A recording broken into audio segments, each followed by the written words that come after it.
Varicose veins బాధితులకు శుభవార్త. హైదరాబాద్ లో ఉచిత కన్సల్టేషన్ మరియు స్క్రీనింగ్ కొరకు ఎవిస్ హాస్పిటల్స్ ని సంప్రదించండి. నమస్కారం అండి, నేను డాక్టర్ మోవా శ్రీనివాస్ మాట్లాడుతున్నాను. నేను కార్డియాలజిస్ట్ని. హార్ట్ అటాక్స్ గురించి మనం చాలా వీడియోలో మనం డిస్కస్ చేయడం జరిగింది. కామన్గా హార్ట్ అటాక్ రావడానికంటూ కొన్ని కారణాలు ఉంటాయి. సో వాటిలో దాన్ని మేజర్ రిస్క్ ఫ్యాక్టర్స్ అంటారు. సో మేజర్ రిస్క్ ఫ్యాక్టర్స్ అంటే షుగరు, బీపీ, సిగరెట్ తాగడం, అధికంగా కొలెస్ట్రాల్ ఉండడం మగవాళ్ళకి, ఇవి 5 మేజర్ రిస్క్ ఫ్యాక్టర్స్ అంటాం. కొన్ని మైనర్ రిస్క్ ఫ్యాక్టర్స్ ఉంటాయి, అంటే స్ట్రెస్ అనండి, ఇట్లాంటివన్నీ మైనర్ రిస్క్ ఫ్యాక్టర్స్ అంటాం. స్ట్రెస్ ఒకటి.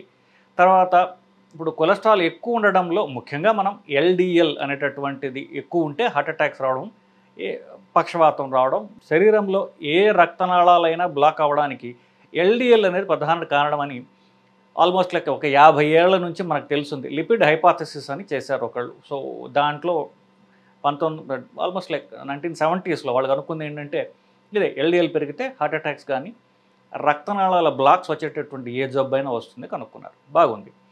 దీంట్లో ఆ ఎల్డిఎల్ యొక్క పార్టికల్లోనే లైపోప్రోటీన్ స్మాల్ ఏ, ఎల్పిఏ అని ఉంటుంది. సో అది లేకపోతే హోమోసిస్టిన్ అని, ఇట్లాంటివి అంటే మైనర్ రిస్క్ ఫ్యాక్టర్స్. వీటి వల్ల డైరెక్ట్గా హార్ట్ అటాక్స్ రావు.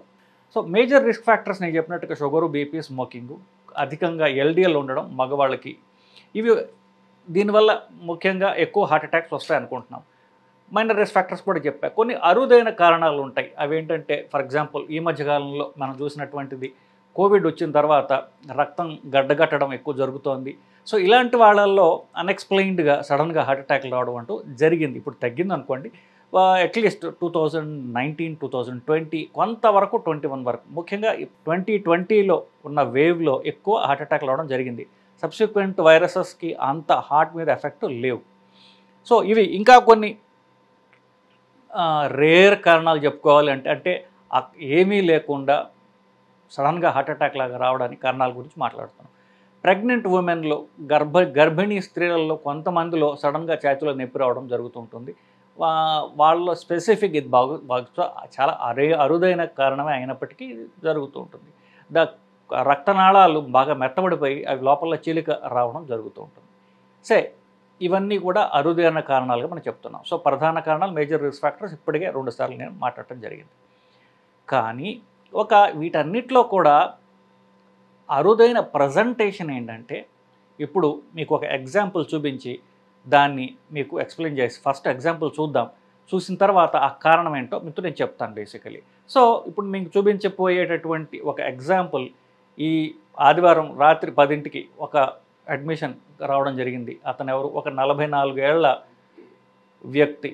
అతనికి హిస్టరీ అడగ్గా షుగర్ లేదు, బీపీ లేదు, సిగరెట్ అలవాటు లేదు, వాళ్ళ ఇంట్లో ఎవరికి హార్ట్ అటాక్లు లేవు. కానీ గత 2 గంటలుగా తీవ్రమైనటువంటి ఛాతీల నొప్పితో వచ్చాడు. మనం ఈసీజీ తీయగా అతనికి గుండె ముందు భాగంలో రక్తనాళం పూర్తిగా బ్లాక్ అయినట్టుగా మనకి ఈసీజీ ప్రకారం తెలిసింది. సో ట్రీట్మెంట్, హార్ట్ అటాక్ వచ్చిన వెంటనే ఏం చేయాలో ఇప్పటికే నేను చాలాసార్లు మాట్లాడాను. సో మీ అందరికీ ఆల్రెడీ ఇదంతా కొట్టిన పిండే అని నేను అనుకుంటున్నాను. ఏమిటి హార్ట్ అటాక్ వచ్చిన వెంటనే 1 గంట గోల్డెన్ అవర్, 3 గంటల దాకా కూడా గోల్డెన్ అవర్ మనం ఎక్స్టెండ్ చేయొచ్చు. 12 గంటల తర్వాత మనం హార్ట్ అటాక్ని మనం ట్రీట్ చేసినా పెద్ద ఉపయోగం ఉండదు. అంటే అన్లెస్ ఛాతీలో నొప్పి వస్తుంటే తప్ప 12 గంటల తర్వాత గుండె చాలా వరకు డ్యామేజ్ అయిపోయి ఉంటుంది. అఫ్కోర్స్ స్టెంట్ వేయడం అంటూ అవసరమే, ఎంత మిగిలితే అంత మిగులుతుంది అని చెప్పేసి ఒక ఆశతో మనం చేస్తాం తప్ప ఎంతవరకు బెనిఫిట్ ఉంటుందో మనం చెప్పడం కష్టం. So coming back to the point, first 3 hours అనేది గోల్డెన్ పీరియడ్. ఇప్పుడు కనుక ఆ టైంలో రక్తనాళంలో మనం బ్లాక్ పూర్తిగా క్లీన్ చేసినట్లయితే పూర్తిగా గుండె సామర్థ్యం అది తగ్గకుండా మనం తిరిగి పొందవచ్చు. అది రూల్. సో ఈ ఎగ్జాంపుల్ ఏదైతే ఉందో, ఈ వ్యక్తి మగతను 2 గంటల లోపల హాస్పిటల్ చుట్టుపక్కల ఉంటాడు బహుశా. సో 2 గంటల లోపల వెంటనే వచ్చేసాడు. ఆదివారం అవడంతో ట్రాఫిక్ కూడా తక్కువ ఉండొచ్చు. సో అతని చేతులు నొప్పనంగా మన ఈసీజీ తీయగా అతనికి హార్ట్ అటాక్ అని తేలగా మనం చెప్పడం జరిగింది, అయ్యా ఇది ఒకవేళ కనుక మీరు స్టెంట్ వేయించుకున్నట్లయితే కనుక తొందరగా వేయించుకుంటే మీకు బెనిఫిట్ ఎక్కువ ఉంటుంది. మీరు స్టెంట్ మీకు ఖరీదు అనుకుంటే మేము ఇంజెక్షన్ ఇస్తాం. So injection second option, first option stent వేయడం చెప్తే అతను స్టెంట్ వేయించుకుంటానని చెప్పాడు. సో స్టెంట్ వేయడం జరిగింది. ఇప్పుడు ఈ లోపల ఏం జరిగిందో మీకు చూపిస్తా. దాని తర్వాత ఎందువల్ల ఇలాగ వచ్చింది, 40 ఏళ్ల యువకుడికి అంటే అంతకుముందు షుగర్ బీపీలు ఇవేమీ లేకుండా సడన్గా హార్ట్ అటాక్ ఎలా వచ్చింది అనేది మనం తర్వాత ఆలోచిద్దాం. ముందు ఎగ్జాంపుల్ చూద్దాం. ఇది ఎడం పక్కన రక్తనాళం, ఇక్కడ నుండి ఇక్కడ దాకా ఎడం పక్కన మెయిన్ రక్తనాళం, దానికి 2 భాగాలు ఉంటాయి. గుండె పక్కన ఒకటి మేజర్ రక్తనాళం ఉంటుంది. ఇంతే లావుగా ఉండే గుండె ముందు భాగంలో ఒక రక్తనాళం ఉంటుంది. అది అన్ఫార్చునేట్లీ ఇక్కడ పూర్తిగా మూసుకుని పోయింది. ఇక్కడ ఒక బ్రాంచ్ వస్తుంది, ఆ బ్రాంచ్ మీకు కనపడుతుంది, ఇట్లా బ్రాంచ్ అనమాట, కొమ్మ. సో ఇట్లా కొమ్మ వచ్చినట్టుగా దీనికి ఒక కొమ్మ ఉంది తప్ప మెయిన్ రక్తనాళం ఇక్కడ పూర్తిగా అది మూసుకుని పోయింది. అది వేరే యాంగిల్లో చూస్తే అది చూడండి. సో ఇది ఎడం పక్కన ముఖ్యమైన రక్తనాళం. ఈ బ్యాక్గ్రౌండ్లో కనిపించే నల్ల బ్యాక్గ్రౌండ్ ఇదంతా గుండె. ఈ గుండెకి ఎడం పక్కన రక్తనాళం ఇది. ఎడం పక్కన రక్తనాళానికి 2 భాగాలు ఉంటాయి. గుండె ముందు భాగంలో పోయేటొకటి, పక్క భాగంలో ఒకటి. పక్క భాగం రక్తనాళం బాగుంది, ముందు భాగం రక్తనాళం ఇక్కడ దాకా వచ్చి ఇక్కడ పూర్తిగా మూసుకుని పోయింది. ఎట్లా పోవాలి అది? సో దీని చిన్న పక్కన కొమ్మ తెలుస్తుంది తప్ప అసలు రక్తనాళం చాలా వరకు కూడా 99% మూసుకుని పోయి ఉన్నది. ఇంకొక యాంగిల్లో చూపిస్తే అతనికి ఫస్ట్ మామూలుగా మనం స్టెంటింగ్ అంటే ఏమిటో చాలాసార్లు డిస్కస్ చేసాం. ఎక్కడైతే రక్తనాళం పూర్తిగా మూసుకుని పోయి ఉన్నదో మనం ఏం చేస్తామంటే దాంట్లో ఫస్ట్ వైర్ పంపిస్తాము. సో ఇది ఫస్ట్ వైర్ ఇలా పంపించడం జరుగుతుంది మనకి. ఈ వైర్ పంపిస్తాము. సో ఈ వైర్ పోతే ఏమవుతుందంటే వైర్ పైన మనం బెలూనో లేకపోతే ఏం కావాలన్నా ముందు మనకి ఆ రక్తనాళం చివరికి మనకి యాక్సెస్ అంటూ దొరికిన తర్వాత దాన్ని క్లీన్ చేయడానికి ఒక రోడ్డు వేయాలి ముందు. మీరు ఒక ఊరు నుంచి 2 ఊరికి వెళ్ళాలనుకోండి, ముందు మీకు రోడ్డు ఉండాలి. రోడ్డు ఉంటే ఆ రోడ్డు మీద మీరు సైకిల్ వేసుకెళ్ళినా, కార్ వేసుకెళ్ళినా, లారీ వేసుకెళ్ళినా, ట్రక్ వేసుకెళ్ళినా మీ ఇష్టం, బట్ రోడ్డు అంటూ ఉండాలి మీకు. ఆ రోడ్డుని క్రియేట్ చేయడమే ఈ వైర్ పాస్ చేయడం అనమాట. సో ఆ వైర్ అంటూ మనం పాస్ చేసిన తర్వాత యూజువల్గా ఎప్పుడైతే మనకి రక్తం గడ్డతోటి పూర్తిగా బ్లాక్ అయిపోయి ఉన్నదో మనం ఏం చేస్తామంటే ముందు ఆ రక్తం గడ్డని పీల్చేందుకు ఒక ట్యూబ్ వాడతాం. సో ఆ ట్యూబ్ మనం రక్తం గడ్డని మెడికల్ టెర్మినాలజీలో థ్రాంబస్ అంటాం.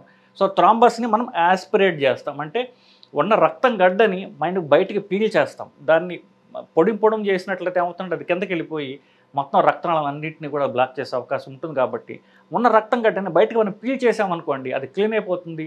అది కూడా గుండె నుంచి మనకి బయటకు తీసేసేందుకు ప్రయత్నం చేస్తాం ఇనీషియల్గా మీకు. సో ఇక్కడ కనిపిస్తుంది చూడ, కొంచెం కదులుతూ ఉంటే మీకు కొంచెం కన్ఫ్యూజన్ రావచ్చు. సో ఇది మనం వేసినటువంటి సన్నగా ఉండేటువంటి వైరు. ఈ చొక్క కనిపిస్తోంది మీకు, ఆ చొక్క యాక్చువల్లీ ఒక ట్యూబ్ అనమాట. బయట నుంచి పంపించిన ట్యూబ్ యొక్క చివరి పాయింట్ ఈ నల్ల చొక్క ద్వారా మనకి తెలుస్తుంది. ఇది పొడుగాటి ట్యూబ్. ఆ ట్యూబ్ ద్వారా మనం ఏం చేస్తామంటే రక్తనాళంలో నుంచి పూర్తిగా బ్లాక్ చేసినటువంటి రక్తం గడ్డ ఏదైతే ఉందో ఆ గడ్డని మనం బయటకు పీల్చివేస్తాం. సో ఆ పీల్చేసిన తర్వాత చూడండి, ఇప్పుడు ఈ ఏరియాలో పూర్తిగా కట్ ఆఫ్ అయిపోయినటువంటి రక్తనాళం ఏదైతే ఉందో అది మనం రక్తం గడ్డ పీల్చేసిన తర్వాత ఇట్లా ఓపెన్ అయ్యింది. సో ఓపెన్ అవ్వగా ఇక్కడ చూడండి, ఇక్కడ కొంచెం సన్నబడింది ఇక్కడ. సో ఇది టిపికల్గా హార్ట్ అటాక్ అంటే ఏమిటి అనేది ఇక్కడ మనకు తెలుస్తోంది. అంటే ఏమిటి, ముందు రక్తనాళం లోపల కొలెస్ట్రాల్ పేరుకుని పోయి ఉంటుంది. పేరుకుని పోయినటువంటి కొలెస్ట్రాల్ మీద ఆ కొలెస్ట్రాల్ బాగా ప్రెషర్గా ఉండటం వల్ల కొలెస్ట్రాల్ మీద రక్తం గడ్డగడుతుంది. సో ఏమవుతుంది, ఈ 70% 50% ఉన్నటువంటి రక్తనాళంలో బ్లాకు రక్తం గడ్డ చేరడంతో 50% సడన్గా 100% అవుతుంది. 50% ఉన్నప్పుడు మనిషి కామ్గా తన పనులు తాను చేసుకుంటుంటాడు, ఎలాంటి ఇబ్బంది ఉండదు. సడన్గా ఈ రక్తం గడ్డ రావడం వల్ల ఏమవుతుందంటే అటాక్ వస్తుంది. అంటే ఏమిటి, 50% సడన్గా 100% అవుతుంది. రక్తం గడ్డ సడన్గా వస్తుంది కాబట్టి. సో ఈ పూర్తిగా రక్తనాళం బ్లాక్ అయిపోవటం వల్ల సడన్గా ఛాతీలో నొప్పి రావడం. సో ఏ రక్తనాళంలో అయితే పూర్తిగా రక్త ప్రసారం తగ్గిపోయిందో ఆ టెరిటరీకి అంతా కూడా రక్త ప్రసారం ఆగిపోయి చేతుల్లో నొప్పి రావడం మొదలవుతుంది. సో మనం ఫస్ట్ ఏం చేస్తాం, ఈ కొలెస్ట్రాల్ మీద రక్తం గడ్డని పీల్చేస్తాం. పీల్చేసిన తర్వాత కొలెస్ట్రాల్ ఉంటుంది. అది చూడండి, ఇక్కడ సన్నబడిని చూసారా, రక్తం గడ్డ పోగా మిగిలినటువంటి కొలెస్ట్రాల్ వల్ల ఉన్నటువంటి బ్లాక్ ఇది. సో హార్ట్ అటాక్ ముందు ఇప్పుడు అతనికి ఆదివారం హార్ట్ అటాక్ వస్తే శనివారం రక్తనాళం ఇలా ఉంటుందన్నమాట. ఇది సంవత్సరాల తరబడి పేరుకుని పోయినటువంటి కొలెస్ట్రాల్ వల్ల రక్తనాళం సన్నబడింది. సో హార్ట్ అటాక్ క్లీన్ అయింది. కానీ ఈ సన్నబడిన రక్తాన్ని పూర్తిగా మనం ట్రీట్ చేసేసినట్లయితే కనుక పూర్తిగా అది మనకి ట్రీట్మెంట్, రక్తనాళం యొక్క బ్లాక్ను పూర్తిగా మనం ట్రీట్ చేసిన వాళ్ళం అవుతాం. సో దానికి మనం ఏం చేస్తామో స్టెంట్ అంటూ వేస్తాం. ఎక్కడైతే బ్లాక్ ఉందో ఆ బ్లాక్ అడ్డంగా స్టెంట్ అనేటటువంటి ఒక మెటాలిక్ ట్యూబ్ని పెట్టి మనం ఆ బ్లాక్ని పూర్తిగా క్లియర్ చేయడం జరుగుతుంది. అదేంటో ఇప్పుడు మీకు చూడండి. ఇది చూడండి, ఇక్కడ ఒక నల్ల చుక్క ఉంది, ఇక్కడ ఒక నల్ల చుక్క ఉంది. దాని మధ్యలో ఒక ట్యూబ్ లాంటి పరికరాన్ని మీరు గమనిస్తున్నారు. ఇది వైర్. సో ఇది రోడ్డు మీద మనం ఈ స్టెంట్ని పంపించాం బయట నుంచి. సో ఈ నల్ల చుక్కల మధ్య ఉండేటటువంటి ట్యూబ్ పేరు స్టెంట్ అంటాం. సో ఎక్కడైతే సన్నబడిందో రక్తనాళం దానికి అడ్డంగా దీన్ని అమరించి మనం దాన్ని పెద్దది చేయడం అంటూ జరుగుతుంది. మనం పెట్టినటువంటి ట్యూబ్ని బెలూన్ సహాయంతో దాన్ని పెద్దది చేసాం. సో పెద్దది చేయటం వల్ల ఏమైంది, స్టెంట్ అనేది రక్తనాళానికి చక్కగా అమరించి అలా ఉంది. మనం పెట్టినటువంటి బెలూన్ స్టెంట్ అంటే ఒక బెలూన్ ఉంటుంది, బెలూన్ మీద ట్యూబ్ ఉంటుంది అనమాట. బెలూన్ మీద ఒక మెటాలిక్ స్ప్రింగ్ లాంటి ట్యూబ్ ఉంటుంది. ఈ బెలూన్ సహాయంతో దాన్ని అలా పెద్దది చేస్తాము. పెద్దది అయిన తర్వాత ఆ స్ప్రింగ్ అలా ఉండిపోతుంది. అది ఉండిపోయిన తర్వాత బెలూన్ మళ్ళీ ప్రెషర్ తగ్గించేసి బెలూన్ తీసేస్తాం. ఆ మెటాలిక్ ట్యూబ్ మాత్రం రక్తనాళంలో అలా పట్టుకుని అలా ఉండిపోతుంది అది. సో అది మనం చేసేది. సో స్టెంట్ అనగా ఒక బెలూను, ఆ బెలూన్ మీద అసలు యాక్చువల్ మెటాలిక్ ట్యూబ్ ఉంటుంది. సో రెండింటిని మనం లోపలికి పంపించి బెలూన్ పెద్దది చేసి ఆ బెలూన్ బయటకు తీసేస్తే ఆ స్టెంట్ అనేది, ఆ ట్యూబ్ అనేది ఉండిపోతుంది అలాగే. సో ఇది మనం ముందు పెద్దది చేసాం. పెద్దది చేసిన తర్వాత చూసినట్లయితే ఇక్కడ మీరు చూడండి, చక్కగా మీరు అంటే క్లియర్గా కనిపిస్తుందో లేదో నాకు తెలియట్లా, బట్ ఇక్కడ ట్యూబ్ అయితే బయట ఉండిపోయింది, బెలూన్ లోపల ఉంది. ఆ బెలూన్ని మనం బయటకు తీసేస్తాం. మనం స్టెంట్ వేసిన తర్వాత ఉన్న ఫైనల్ రిజల్ట్ ఇదన్నమాట. ఇప్పుడు చూసారు కదా, ఇక్కడ ఏదైతే పూర్తిగా మూసుకుని పోయిన రక్తనాళం పూర్తిగా చక్కగా ఓపెన్ అయ్యి ఎక్కడ నేరంగి కూడా లేదు. సో ఫస్ట్ మనం రక్తం కొలెస్ట్రాల్ బ్లాక్ అంటే ఏంటో తెలుసుకున్నాం. కొలెస్ట్రాల్ మీద రక్తం గడ్డ, మనం రక్తం గడ్డని బయటకు పీల్చివేసాము. కింద ఉన్న కొలెస్ట్రాల్ని మనం ఒక స్టెంట్ సహాయంతో పూర్తిగా దాన్ని చదును చేసేసి రక్తనాళంలో జీరో బ్లాక్ ఉన్నటువంటి స్టేజ్కి తీసుకొచ్చాం. సో ఇది జీరో బ్లాక్ అంటే ఏమీ లేక చక్కగా మొత్తం క్లీన్ అయిపోయినటువంటి రక్తనాళం. సో దీంతో హార్ట్ అటాక్ అనేది ట్రీట్మెంట్ అయిపోయింది. సో మేము ప్రొసీజర్ మొదలుపెట్టిన తర్వాత ఒక 20 నిమిషాలు పట్టింది మాకు. సో 20 నిమిషాల్లో పూర్తిగా హార్ట్ అటాక్ అనేది క్లీన్ అయిపోయింది. అప్పుడు దాకా పేరుకుని పోయినటువంటి కొలెస్ట్రాల్ని కూడా మనం సంవత్సరాల తరబడి ఉన్న కొలెస్ట్రాల్ కూడా రివర్స్ చేయడం జరిగింది. సో పూర్తి రక్తం క్లీన్ అయిపోయింది. అఫ్కోర్స్ ఈ స్టెంట్ మళ్ళీ సంరక్షించుకోవటం మన బాధ్యత. దానిలో కొలెస్ట్రాల్ పేరుకొని పోకుండా కొలెస్ట్రాల్ ట్యాబ్లెట్, రక్తం గడ్డ రాకుండా రక్తం పలచబడే ట్యాబ్లెట్, ఈ రెండు లైఫ్ లాంగ్ అంటూ వేసుకోవాలి. కథ సుఖాంతం అయిపోయింది. బాగున్నాడు. మేము చేసిన ఆదివారం రాత్రి, ఇవాళ బుధవారం. సో ఇవాళ పొద్దున డిశ్చార్జ్ అయ్యి అతను హ్యాపీగా ఇంటికి వెళ్ళిపోయాడు. స్టోరీ అక్కడ అవ్వాల. స్టోరీ ఎక్కడ మనకి ఈ స్టోరీలో ట్విస్ట్ ఏంటి, ఏ కారణము లేకుండా ఇతనికి 44 ఏళ్లకి హార్ట్ అటాక్ ఎందుకు వచ్చింది. అతన్ని అడిగాం, బాబు షుగర్ ఉందా అంటే లేదు, బీపీ ఉందా అంటే లేదు, సిగరెట్ తాగుతావా, తాగను, ఇట్లా చెప్పుకుంటూ వచ్చాడు అతను. సో అతను నిజమే చెప్పాడు, అతను ఏమీ దాచలేదు. సో కానీ మనం అడ్మిట్ అయిన తర్వాత రక్త పరీక్షలు చేసి చూడగా ర్యాండమ్ షుగర్, రాత్రి 10ంటికి వచ్చాడు అతను, ర్యాండమ్ షుగర్ చూడగా అతనికి 369 ఉన్నది. Random sugar 200 normal. కానీ ఎప్పుడైతే ర్యాండమ్ షుగర్ 369 ఉందంటే అర్థం ఏంటంటే అతనికి ఆల్రెడీ షుగర్ ఉన్నది. కానీ షుగర్ ఉన్నట్టు అతనికి తెలియదు. వయసు 44 అవ్వడంతో అతను ఏమనుకుంటారు, ఎవరన్నా 44 నాకు షుగర్ ఏంటి, నాకు షుగర్ కాదు, నేను ఇప్పుడు దాకా నాకు ప్రాబ్లమే లేదు అనేటటువంటి ఒక అమాయకత్వ ధోరణిలో ఉంటారు. సో ఏమవుతుంది, షుగర్ ఉన్నా అతనికి తెలియదు. షుగర్ ప్రాబ్లం ఉన్న వాళ్ళల్లో 40% మందికి వాళ్ళకి షుగర్ అనేది తెలియకుండా, వాళ్ళు డిటెక్ట్ చేయకుండా ఫస్ట్ టైంలో కాంప్లికేషన్స్తో రావచ్చు. షుగర్ కాంప్లికేషన్లు ఏమిటి, హార్ట్ అటాక్, పక్షవాతం, అయితే కిడ్నీ ప్రాబ్లం, ఇట్లాంటివి వాళ్ళకి కాంప్లికేషన్లు వచ్చేస్తాయి. అంటే షుగర్ ఆల్రెడీ ఉన్నది, వీళ్ళకి తెలియదు. సో ఇట్లాంటివి చాలా కామన్గా జరుగుతూ ఉంటాయి. సో షుగర్ వ్యాధి ఉన్నది అని మనం తెలుసుకోలేకపోవడం వలన ఆ షుగర్ ట్రీట్మెంట్ జరగదు. డైరెక్ట్గా అది కాంప్లికేషన్లో వచ్చిన తర్వాత మనం మేల్కోవడం జరుగుతుంది. సో వయసుతో నిమిత్తం లేదు దీనికి. సో షుగర్ ఉంటే ఎలాంటి లక్షణాలు ఉంటాయి అనేది మనం తెలుసుకోవడం చాలా ముఖ్యం. దీంట్లో ఏమిటి, షుగర్ ఉన్న వాళ్ళకి రక్తంలో షుగర్ ఎక్కువ ఉంటే ఫస్ట్ మూత్రం పోవడానికి వాళ్ళకి పడుతుంది. సో ఎస్పెషల్లీ రాత్రిపూట మూత్రానికి లేవాల్సినటువంటి అవసరం పడుతుంది.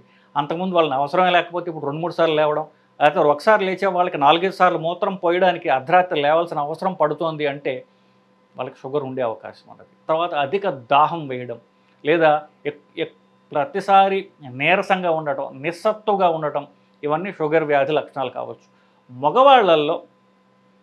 మగవాళ్ళల్లో చూస్తుంటాం ఏంటంటే పురుషాంగం ముందు భాగంలో సడన్గా దురదలాగా రావడం, కొంచెం వాచి పుండులాగా ఉండడం అనేది చూస్తూ ఉంటాం. షుగర్ ఉన్న వాళ్ళలో చాలామంది ఇలా ప్రజెంట్ అవుతారు. సో వాళ్ళకి పురుషాంగం మీద ఇన్ఫెక్షన్ వచ్చింది, కాస్త చీములాగా కారుతోంది అనుకుంటారు, కానీ షుగర్ చేస్తే షుగర్ ఎక్కువ ఉంటుంది. సో ఇది చాలా కామన్ ప్రజెంటేషన్. ఇది కాక ఆల్రెడీ పుండు ఏమైనా ఉందనుకోండి, ఎంతకీ మానదు పుండు. సో ఇలాంటిది కూడా షుగర్ వ్యాధి వల్ల లక్షణం కావచ్చు. సో ఇవి కామన్గా షుగర్ వ్యాధికి ఉన్నటువంటి లక్షణాలు. ఇవన్నీ చాలా చెప్పాను. ఇవన్నీ కూడా పురుషాంగం మీద పుండుని తీసేస్తే మిగతా ఏవి కాస్త నీరసంగా ఉండటం, దాహం వేయడం, మూత్రం ఎక్కువ లేవస చలికాలంలో ఎలాగో మూత్రం ఎక్కువ పోతారు. షుగర్ ఉన్న వాళ్ళు ఏమనుకుంటారు, చలికాలం కదా అనుకునే అవకాశం ఉన్నది. సో ఇట్లాంటివి చాలా మైల్డ్గా ఉండేటటువంటి రోగ లక్షణాలు. వాటిని మనం కొంచెం చాకచక్యంగా డిటెక్ట్ చేయకపోతే ఆ షుగర్ కొంతకాలం ఉండి డైరెక్ట్గా అది కాంప్లికేషన్ అయ్యి మనం కాంప్లికేషన్లో ప్రజెంట్ అవుతాం. షుగర్ కాంప్లికేషన్లు ఏమి చీమ కొట్టడమో, దోమ కొట్టడమో, జ్వరం రావడం అంత సింపుల్ కాదు కదా.